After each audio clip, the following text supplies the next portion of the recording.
मैं शादी रिम्पी से करने जा रहा था तो ये सवाल मेरे पास था ऑलमोस्ट 1 साल के लिए।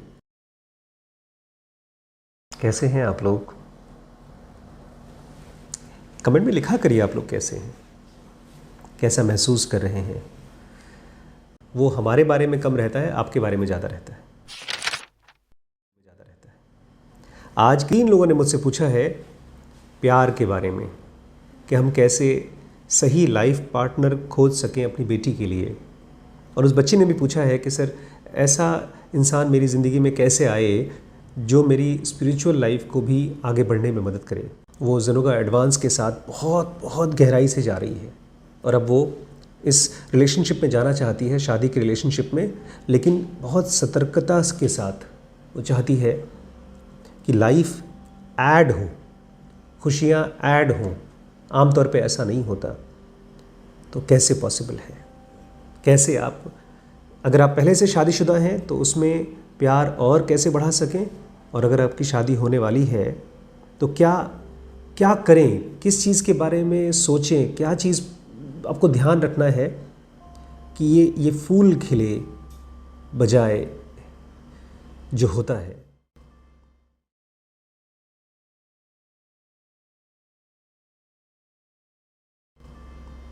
क्या होता है शादी में? सब जगह यही होता है।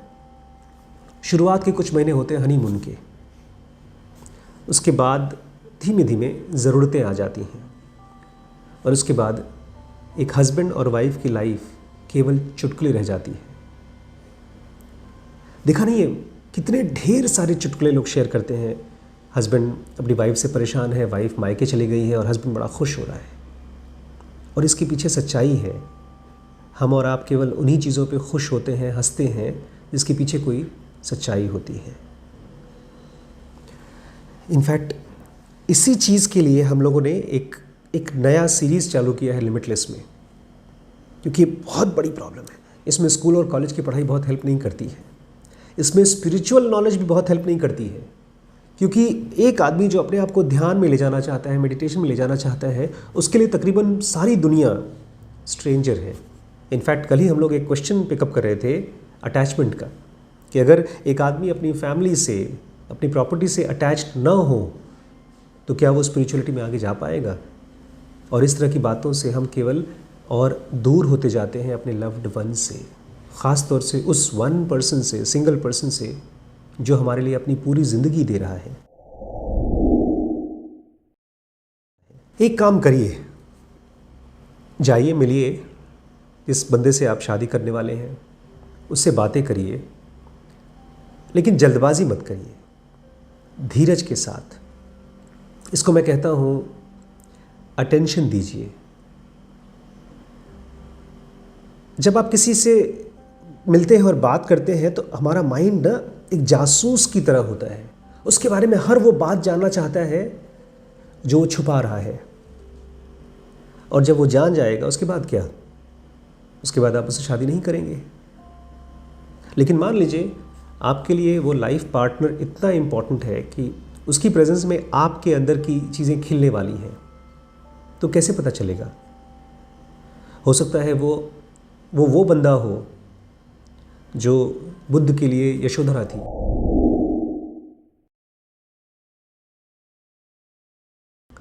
इसलिए सबसे पहले अपनी लाइफ में अपने रेटिकुलर एक्टिवेटिंग सिस्टम अभी आने वाला है, हमारे मेडिटेशन सीरीज़ में आने वाला है। इस ब्रेन में एक खास पॉइंट होता है, उसको हम बोलते हैं RAS, रेटिकुलर एक्टिवेटिंग सिस्टम। उसका काम होता है अवेयरनेस बढ़ाना। अवेयरनेस बढ़ाना मतलब अपने आप को यहाँ लेकर आना, प्रेजेंस में लेकर आना। किस लिए? क्या फ़ायदा है प्रेजेंस का? प्रेजेंस मतलब आपकी लाइट, आपकी अंडरस्टैंडिंग। जैसे ही उजाला बढ़ेगा, जैसे ही आपका अटेंशन बढ़ेगा, चीज़ें आपको साफ साफ दिख जाएंगी। अच्छा, इससे फ़र्क नहीं पड़ता है कि आप अकेले रहती हैं या किसी पार्टनर के साथ रहते हैं। प्रेजेंस, आपका अटेंशन, आपका अवेयरनेस ही असली की है रिलेशनशिप का। नॉर्मल ज़िंदगी एक इंसान की, मैं चाहता हूँ आप मेरी बातें ना सुने, खाली इसको पहचानें।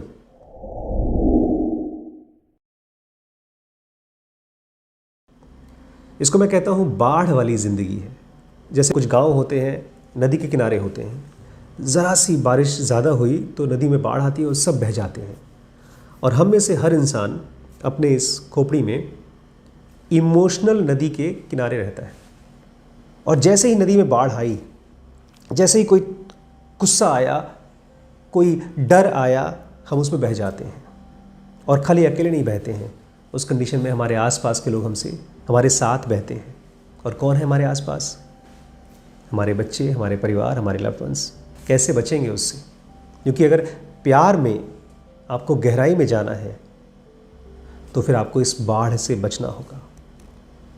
इसमें केवल एक ही चीज़ मदद कर सकता है, आपकी अवेयरनेस की लाइट। मैं बार बार अवेयरनेस की लाइट कह रहा हूँ क्योंकि अवेयरनेस जब कम होती है और जब ज़्यादा होती है, उसके अंतर को मैं चाहता हूँ आप देखें। जब कम लाइट होती है तो पता है क्या होता है? विचारों की पूरी पूरी बारात आ जाती है। आजकल तो वैसे भी कोविड में मना है कि कम लोग आएँ। ऐसे ही आपके ब्रेन में आपको पता होना चाहिए कि कम लोग आएँ। हमारे थॉट्स जहाँ पर प्रोजेक्ट होते हैं, जहाँ पर हमारे थॉट्स की शादी होती है, जहाँ पर अपने थॉट्स को देखते हैं, वहाँ पर एक थॉट आए, उसके बाद दूसरा आए, फिर तीसरा आए, हम उसको समझ सकें, उसके ऊपर एक्शन ले सकें। लेकिन जब हम अवेयर नहीं होते तो पूरी भीड़ आ जाती है विचारों की, और उसके बाद हम ये भूल जाते हैं कि ये थॉट्स हम नहीं हैं। उसके बाद वो थॉट्स जो भी कहते हैं हमको लगता है वो सच बोल रहे हैं। और ऐसी कंडीशन में अगर आपके लाइफ पार्टनर ने आपसे कुछ कहा तो आप क्या करते हैं? आप कहते हैं तेरी वजह से मेरी ज़िंदगी में नर्क है। हम भूल जाते हैं कि असली वजह, हमारे लिए असली वजह वो होनी चाहिए जिस पर हम कुछ कर सकते हैं। अगर मेरे ब्रेन में कोई चीज़ मुझे पकड़ करके, ग्रिप करके मेरा आइडेंटिफिकेशन चुरा रही है, अगर वो मुझे कह रही है कि नहीं मैं ही, मान लीजिए मेरा गुस्सा आया और मेरे लिए बहुत इंपॉर्टेंट है कि मेरा करियर होना चाहिए और मेरा लाइफ पार्टनर उसमें हेल्प नहीं कर रहा है, तब हम देख पाना चाहिए कि ये हमारा पेन बॉडी है, ये हमारा दुखी स्टेट है। और यहीं पर आपके अंदर में जो अवेयरनेस की लाइट है वो हेल्प करेगी।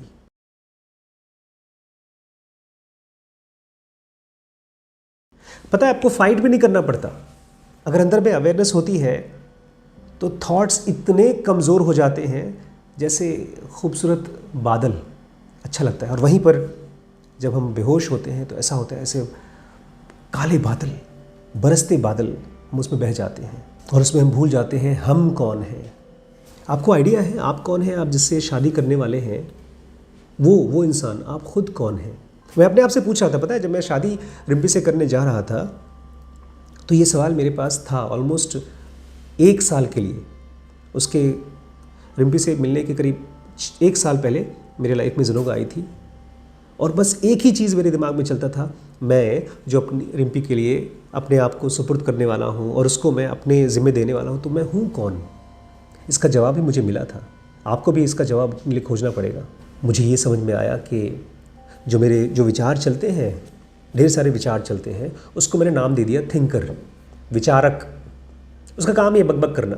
जैसे ऑफिस में एक आदमी होता है जो टाइपिस्ट का काम करता है, तो मेरे ब्रेन में एक था थिंकर और मैं उसके पीछे बैठा हुआ मालिक, शांत।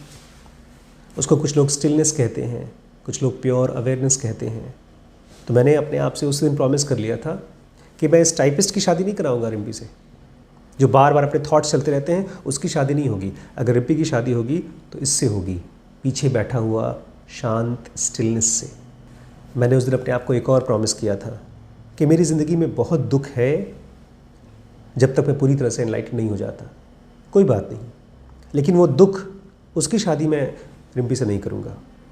उसके पीछे एक प्यार है, ये करेगा उससे शादी। और यही असली मुक्ति है, जब आप ये डिसाइड करते हैं कि बाहर की चीज़ें आप नहीं हैं, आप अपने आप को अंदर की चीज़ों के साथ, अंदर की बीइंग के साथ आइडेंटिफाई करते हैं। और पता है, जिस दिन मैंने ये डिसाइड भी क्या किया, ये मेरे लिए बहुत बड़ा डिसीजन नहीं था, यही बेस्ट ऑप्शन था। जैसे बारिश हो या धूप हो तो हम क्या करते हैं, छाँव में जाके खड़े हो जाते हैं। ऐसे ही जब मैंने सवाल पूछना शुरू किया कि ठीक है, मैं अपने आप को किसी को देने वाला हूँ, तो मैं कौन हूँ? और बस क्लियर आंसर आया कि मैं कौन हूँ? मैं ये बार बार चलने वाले थॉट्स नहीं हूँ। ये साफ साफ दिखना शुरू हो गया, रिपीटेटिव थॉट्स। और तब मुझे एहसास हुआ, इसी को साधुजन, इसी को समझदार लोग ईगो कहते हैं। एक फिल्म है, आप ज़रूर देखिएगा, उसका नाम है गाइड। उसके अंतिम सीन में दिखाया है कि किस तरह से श्री देवानंद जी के दो अलग अलग रूप निकल के आते हैं। एक है जो आत्मन है और एक है जो उनका अहंकार है। अहंकार दुखी और परेशान है, लालची है, और आत्मन शांत है। ऐसे ही आपके साथ भी होगा।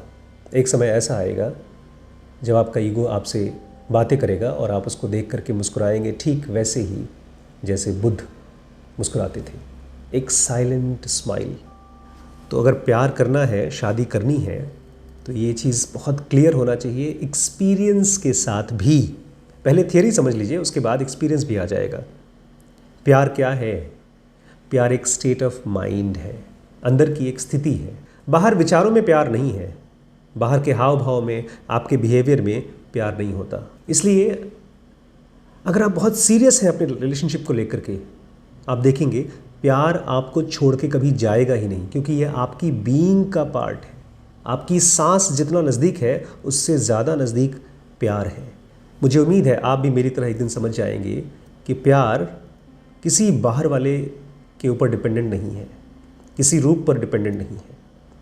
जैसे सूरज की रोशनी सूरज के कोर में से निकल के आती है और पूरी दुनिया में फैलती है, ऐसे ही आपकी फिजिकल बॉडी में से आपके अंदर का कोर का लव शाइन करेगा। और बहुत जल्दी इस प्यार को आप महसूस करना शुरू कर देंगे एक फॉर्मलेस रियलिटी की तरह। जैसे आप खुशबू पहचानते हैं, ऐसे ही आप अपने बॉडी में, अपने बीइंग में प्यार की खुशबू को महसूस कर पाएंगे, प्यार को महसूस कर पाएंगे, एसेंस को महसूस कर पाएंगे। और फिर एक कमाल होगा आपके साथ। आप इस प्यार को सामने हर एक क्रीचर के अंदर में, हर एक पर्सन के अंदर में देख पाएंगे, महसूस कर पाएंगे। और उस कंडीशन में आपके साथ इस चमत्कार ने पता है क्या किया? एक पर्दा था, शरीर का पर्दा, मन का पर्दा, आप उसके बियॉन्ड देख पाएंगे। यही है रियलाइजेशन ऑफ वननेस। इसी को कहते हैं सेल्फ रियलाइजेशन।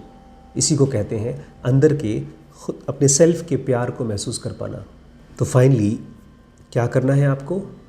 शांत रहना है, अपने आप को देखना है, और लव्ड वन, जिस किसी के साथ भी आप अपनी ज़िंदगी बिताने वाले हैं, उसकी बातों को ध्यान से सुनना है और बस महसूस करना है।